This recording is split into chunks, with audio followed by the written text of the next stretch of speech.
novembre 2014, au large de Bastia, à l'est du Cap Corse. Le sonar de l'Octopus, un bateau d'exploration sous-marine, détecte une anomalie située à 500 mètres de profondeur. Il pourrait s'agir d'une épave que personne n'avait encore jamais découverte. L'équipe de l'Octopus décide d'envoyer un robot équipé de caméras qui parvient à capturer les premières images du site.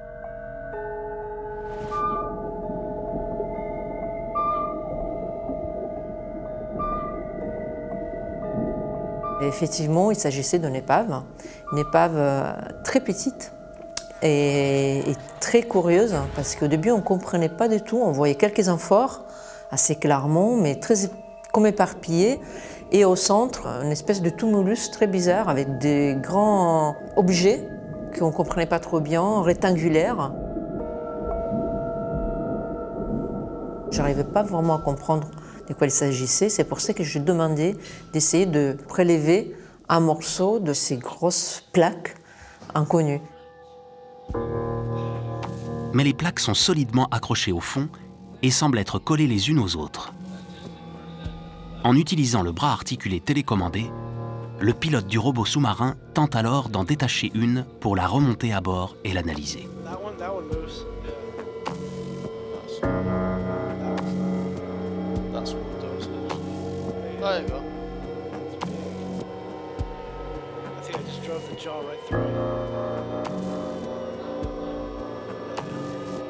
On a cassé un bout qui a provoqué une espèce de nuage blanc et qui a commencé à me faire penser que ça pouvait être des laitans.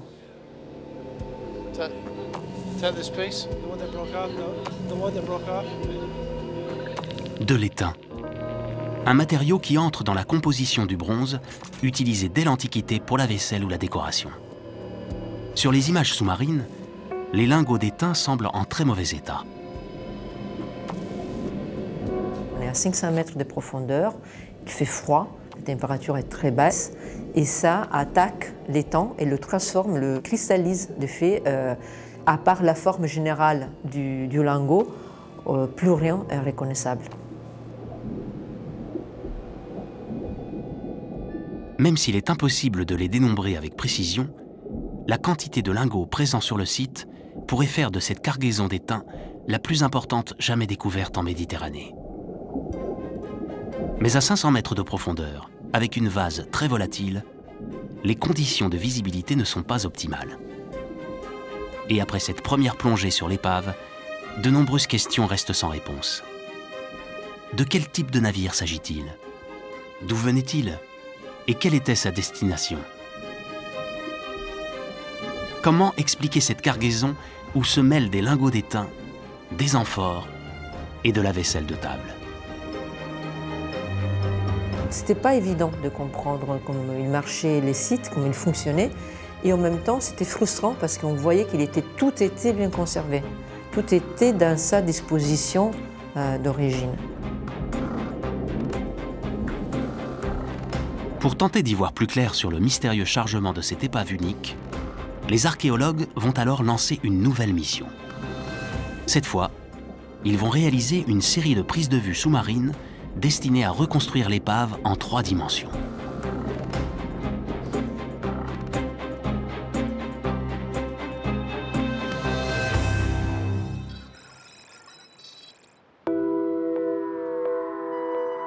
Après 19 heures de navigation depuis le port de Marseille, l'André Malraux arrive à la verticale de l'épave.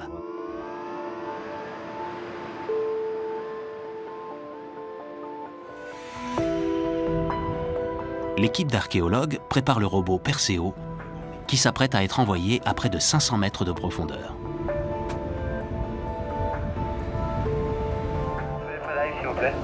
Light one. Light one. La machine est équipée de lumières suffisamment puissantes pour éclairer les abysses où règne habituellement le noir le plus complet. C'est OK? Perséo dispose également de caméras et surtout d'un bras articulé capable de prélever des vestiges.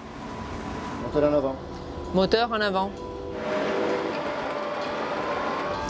Quand tu veux, Jérôme, nous sommes prêts.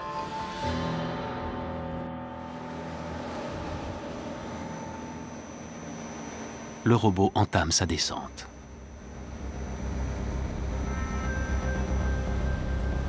Dans la cabine, l'équipe est prête pour la mission. Regarde ces caps-là. Francesco Di Domenico pilotera les déplacements du robot. À ses côtés, Jérôme Cialelli commandera les mouvements du bras articulé.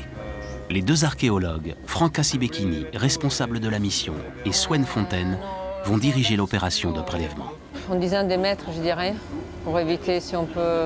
Au bout de 30 minutes de plongée, Perseo arrive au fond. Non, ayons en vision l'épave. Ça, c'est 9 mètres. Non, oui, mais je veux avoir l'épave, le voir au moins, en visuel. En principe, on les a laissés avant. Mais en s'approchant du but, les mouvements du robot et de ses hélices soulèvent de la vase. Il n'y a pas une là, il y a du jaune et du gris là. Je ne vois pas grand-chose. Bah ouais, mais le problème c'est qu'il n'y a pas de courant. Arrête d'avancer. Dans la cabine, les membres de l'équipe se retrouvent subitement totalement à l'aveugle. Monte le titre, s'il te plaît, en même temps qu'on bras. Je ne voudrais pas envoyer ça dans...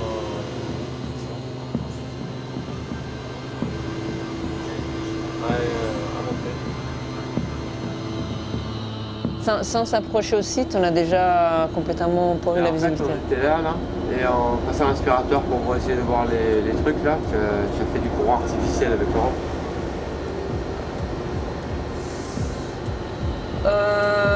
Qu'est-ce qu'on fait là?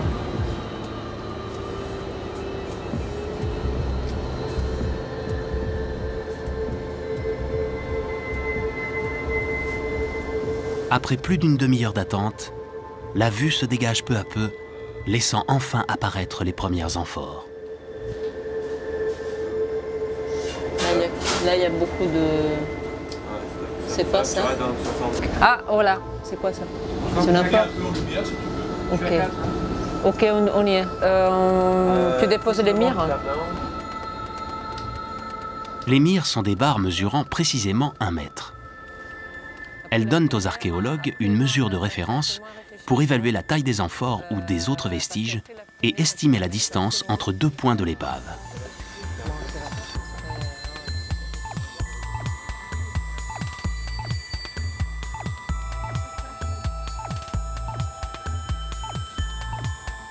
Je crois qu'il y a aussi deux formes d'amphores différentes que je n'avais pas vues avant. Une fois les mires déposées au fond, le robot peut commencer les prises de vue. Pour reconstituer le site en 3 dimensions, Perseo va devoir prendre des milliers de photos de chaque détail de l'épave selon une trajectoire bien définie. Les flashs sont réguliers et le pilote du robot doit s'appliquer à garder une trajectoire régulière et une vitesse constante.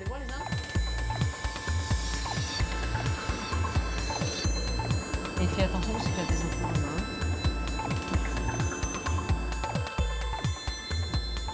Tu l'as loupé. C'est fini, Francesco, quand tu veux, je pense que tu peux tourner. Non, attendez, non, l'appareil photo est encore sur le site. Regarde Franca. Ah oui, pardon. Il faut faire attention de bien déplacer. Il faut qu'il aille au bout des lignes. T'as raison. Lui, il est vertical.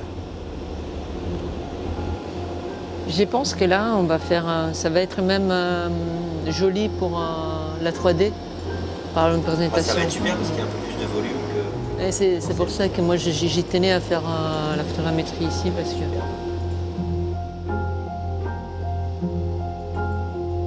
Ces premières heures de plongée permettent déjà à Franca d'estimer la taille du bateau. Il est petit, hein.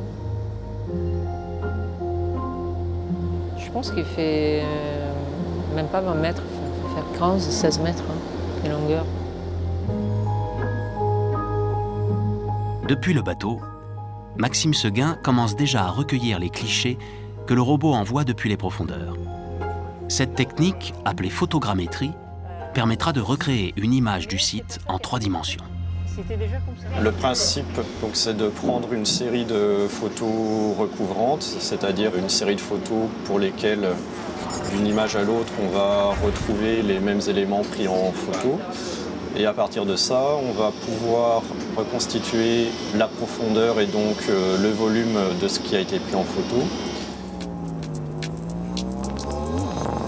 Chaque pixel est transformé en 3 dimensions dans un repère avec des coordonnées X, Y et Z. Maxime obtient alors un nuage de points à partir duquel on peut effectuer des mesures en se basant sur la référence des mires. Sachant que la mire fait 1 mètre, on peut effectuer des mesures directement dans le nuage de points. C'est-à-dire que si on veut connaître la longueur de l'amphore, on va cliquer 2 points dans le modèle. Et voilà, on a entre ces 2 points cliqués l'information de longueur, donc, et même l'orientation du vecteur dans l'espace et la coordonnée des 2 points.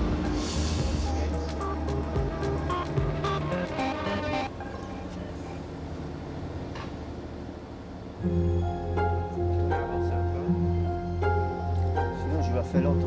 Je vais faire l'autre, comme ça, c'est...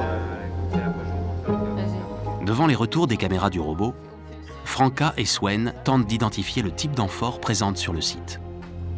Des indications précieuses qui permettraient peut-être de déterminer de quelle époque date cette épave. Tu vois, c'est de là. De là, je pense qu'au moins une, ça devrait être un lambeau il y a deux. Hautes de 85 à 95 cm, les amphores baptisées Lamboglia II sont caractéristiques du 1er siècle avant notre ère. On a des Lambolia 2, qui sont des amphores italiques produits en Adriatique, mais qu'on retrouve en Italie, on retrouve à Rome, et qui probablement font partie de la dotation de bord du bateau, c'est-à-dire des amphores utilisés pour nourrir l'équipage ou pour stocker de l'eau fraîche à bord. Les Lamboglia II, qui servaient simplement à l'équipage du bateau, sont donc très peu nombreuses sur le site. En observant les images, Swen et Franca détectent un autre type d'amphore, cette fois en grande quantité. Il pourrait donc s'agir d'une partie de la cargaison du bateau. Un indice clé pour savoir d'où il venait et où il se rendait.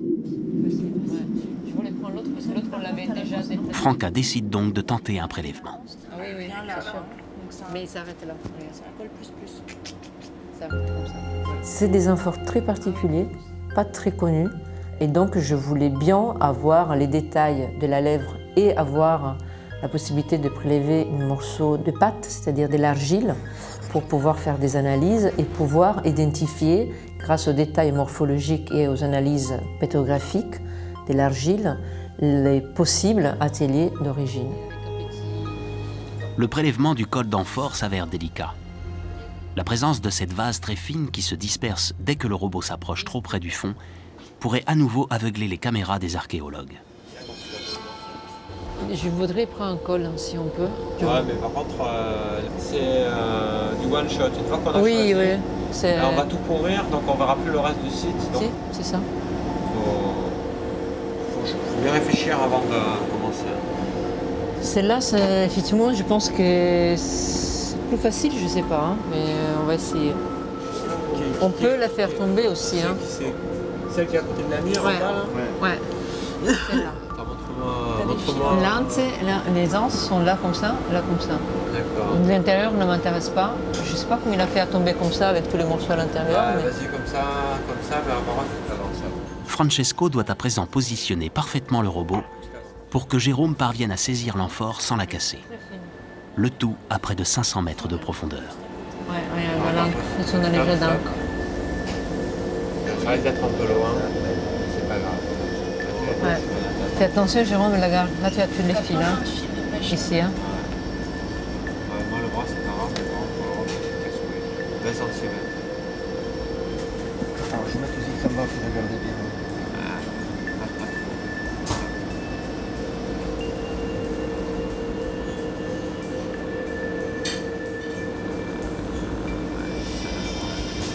C'est bizarre, je comprends pas qu'est-ce qu'il y a dedans.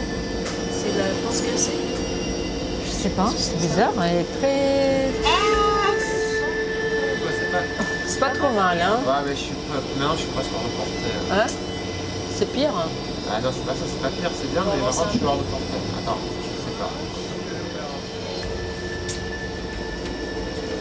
Je vais essayer.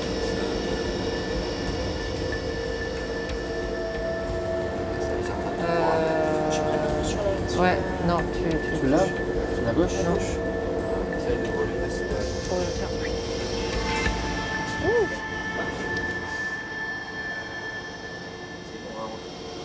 est pas mal, hein, regarde. Du coup, elle est mieux prise là. Bien prise. Bon, écoute, ça semble stable. Hein. On remonte.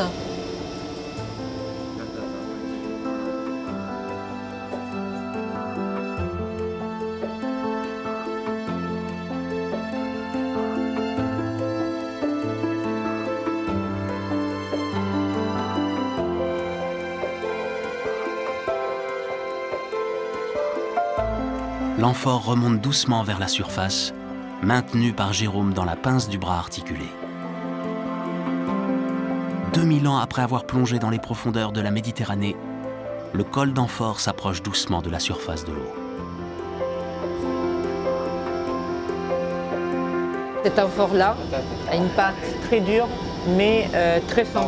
Donc ça veut dire qu'elle est légère et résistante. Donc on peut se permettre de la remonter comme ça en la tenant par la pince du Rhum. C'est une procédure qu'on utilise très rarement.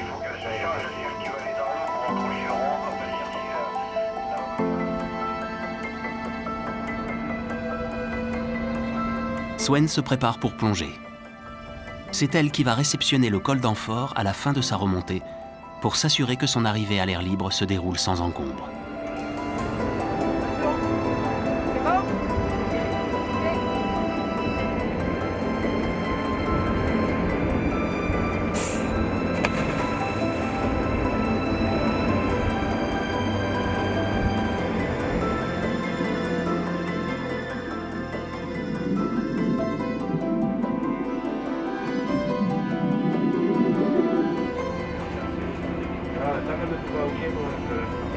Ok.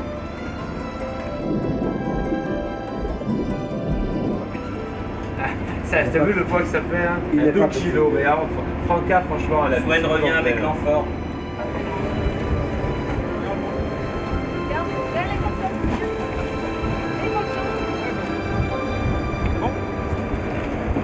Après être resté plus de 2000 ans sous l'eau, le vestige doit être immédiatement rincé et trempé dans un bain d'eau douce pour éviter qu'il ne se détériore. Une fois exposé à l'air, tous les cristaux de sel accumulés pendant son séjour au fond risqueraient de se cristalliser dans des micro-fissures de la pâte céramique, ce qui réduirait rapidement l'amphore à l'état de poussière. Maintenant, c'est une obligation que tous les fouilleurs ont. Dès qu'ils prélèvent une céramique, il faut qu'elle soit dessalée complètement. Elle va continuer sa vie dans l'eau, mais dans l'eau douce, hein, en changeant progressivement des bains, jusqu'à le moment qu'elle n'aura pratiquement plus de sel. Et non, elle est grande, elle est lourde. Et c'est pour ça que les robes avaient un peu du mal à remonter. J'étais déjà assez sûre qu'on était d'avant à des amphores tarraconaises, des amphores probablement de type Oberaden 74, qui est un type très particulier. On les retrouve dans la région de Narbonne et on les retrouve en grand nombre, toujours relatif, à Rome. Des amphores de type Oberaden 74. Des amphores à fond plat, très rares, fabriqués dans la région tarraconaise, l'actuelle Catalogne en Espagne, mais très souvent répertoriés à Narbonne et à Rome. Les Lamboglia II, qui elles servaient simplement à l'équipage, ont elles aussi été très fréquemment retrouvées près de la capitale italienne. Ces indices pourraient signifier que le bateau reliait la ville de Narbonne à la ville de Rome. Une hypothèse renforcée par la présence de la cargaison d'étain. À cette époque, pendant presque toute l'Antiquité romaine, la plateforme tournante du commerce des métaux est Narbonne. Donc on a des amphores qui viennent de la Catalogne proche et qui sont souvent redistribués par Narbonne, du métal qui est, disons, habituellement redistribué par Narbonne. Donc Narbonne est l'origine la plus probable de notre bateau. Après, un autre indice intéressant, c'est le lieu de naufrage. On est vraiment au centre, très au large, dans les canals de Corse. L'impression, c'est que c'est un bateau qui voyage en haute mer en se dirigeant plutôt vers un centre important On pense à l'Italie parce que Rome, à ces moments-là, est déjà vraiment un centre de consommation important où beaucoup de routes commerciales s'y dirigent. En plus du col d'Amphore, les archéologues ont pu prélever au cours de leur plongée plusieurs vestiges permettant de retrouver l'époque du naufrage. Tout le mobilier qu'on a pu étudier dans les détails, il nous fait plutôt pencher pour vraiment la datation de la fin vraiment de l'époque républicaine. Disons, on devrait être pas avant les 20 avant Jésus-Christ et les tout débuts de l'époque impériale, 10, 20 après Jésus-Christ au grand maximum. Donc on a bien réduit la fourchette.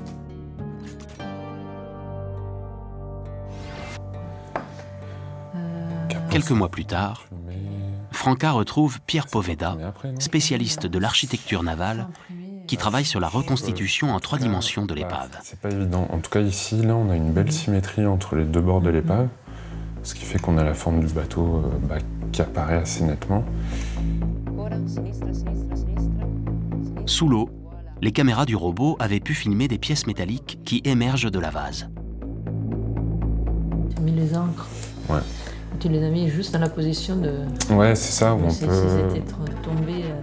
Ouais, imaginer soit 4 encres. La reconstitution 3D de l'épave permet à Pierre et Franca de situer ces pièces les unes par rapport aux autres et d'en déduire la disposition du navire sur le fond. On va prendre un bateau type de cette époque-là et on va essayer de le replacer sur l'épave pour essayer de voir si on arrive à identifier des zones. Et on se rend compte que dans les rapports de proportion, on va réussir à identifier par exemple cette zone-ci où on a découvert 4 jats d'encre. Donc le jas, c'est une partie de l'encre qui va servir à la lester et à la laisser en équilibre sur le fond pour qu'elle puisse s'accrocher. Quand on connaît un peu les bateaux romains de cette époque-là, on sait que généralement les ancres sont fixées à l'avant du bateau, par groupe. Et là, sur l'épave, au fond, on se rend compte qu'il y a 2 groupes de 2. Et en réfléchissant un peu, on peut s'imaginer qu'une restitution donnerait à peu près ça, avec 4 ancres mis en place à l'avant, dont certainement 2 directement disponibles pour pouvoir mouiller et arrêter le bateau. Ce qui permet d'identifier, par exemple, les traves du bateau. En plus, avec la cargaison, tu vois, il a vraiment coulé. Ouais, il est bien à plat, a priori. Hein. C'est pas... Enfin, moi, en tout cas, je détecte pas de gîte particulière. Lors de la plongée, les caméras du robot avaient pu filmer d'étranges tubes situés à l'arrière de l'épave. Sur l'image reconstruite en 3 dimensions, Pierre peut reconstituer le système entier dont ces tubes faisaient partie. Très nettement, on peut l'attribuer, en connaissant un petit peu l'architecture navale de l'époque, à la présence de la pompe de cale qui va servir à puiser en fait, l'eau qui va stagner dans les fonds du bateau pour éviter que le bateau se remplisse et pour l'expulser en dehors du bateau. Et c'est justement cet espace quadrangulaire vide, c'est l'endroit où vient s'insérer la pompe de cale. Et on a les 2 canalisations, les 2 fameuses canalisations en plomb qu'on peut imaginer ici, posées sur le pont du bateau et qui vont recracher l'eau par l'extérieur.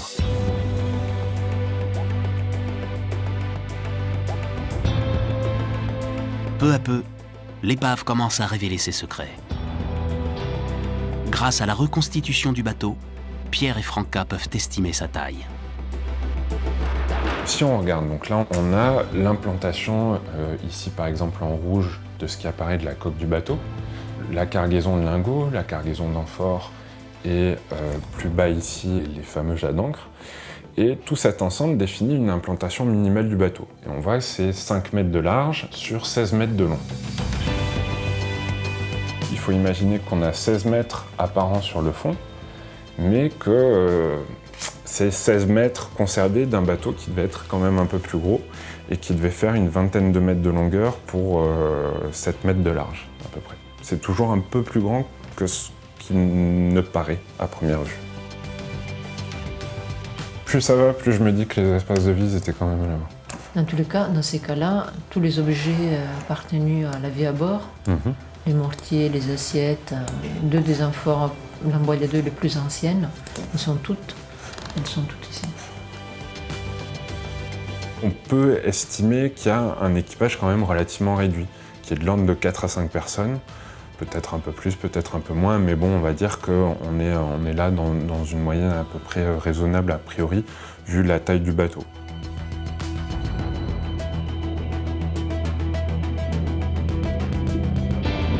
À partir de quelques vestiges retrouvés à 500 mètres de profondeur, les archéologues ont pu faire avancer leur enquête. T'as vu le poids que ça fait, hein?